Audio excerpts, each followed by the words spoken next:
ஈரோடு மாவட்டம் புஞ்சை புளியம்பட்டியில் நகர அதிமுக சார்பில் மனித சங்கிலி போராட்டம். ஈரோடு மாவட்டம் புஞ்சை புளியம்பட்டியில் அதிமுக பொதுச் செயலாளர் முன்னாள் முதல்வர் எடப்பாடி பழனிசாமி ஆணைக்கிணங்க முன்னாள் அமைச்சர் KS செங்கோட்டையன் MLA வழிகாட்டுதலின்படி பவானிசாகர் சட்டமன்ற உறுப்பினர் பன்னாரி MLA தலைமையில் பவானிசாகர் தெற்கு ஒன்றியம் மற்றும் புளியம்பட்டி நகர அதிமுக சார்பில் மனித சங்கிலி போராட்டம் பஸ் நிலையம் முன்பு அமைந்துள்ள MGR சிலை முன்பு நடைபெற்றது.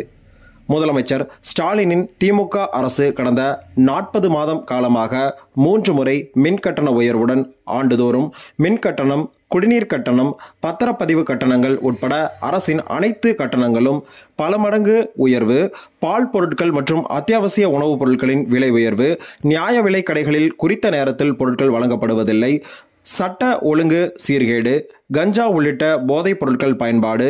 ஏற்கனவே உயர்த்தப்பட்ட சொத்து வரி உயர்வுடன் 6% ஆண்டுதோறும் உயர்த்தப்படும் என்கின்ற நிலை போன்றவற்றை எதிர்த்து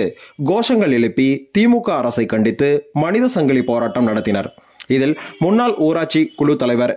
SR செல்வம், முன்னாள் MP காளியப்பன், முன்னாள் MLA ஈஸ்வரன், ஒன்றிய செயலாளர் பழனிசாமி, நகர செயலாளர் GK மூர்த்தி, அவைத்தலைவர் மயில்சாமி, பொருளாளர் பொன்னுசாமி, பனையம்பள்ளி ஊராட்சி மன்ற தலைவர் நாகேந்திரன், நல்லூர் ஊராட்சி மன்ற தலைவர் மூர்த்தி, காராப்பாடி ஊராட்சி மன்ற தலைவர் சாந்தி ராமசாமி மற்றும் மகளிர் அணியினர், பவானிசாகர் சத்தியமங்கலம் கட்சி நிர்வாகிகள், பொறுப்பாளர்கள், தொண்டர்கள் பலர் மனித சங்கிலி போராட்டத்தில் கலந்து கொண்டு கோஷங்களை எழுப்பினர்.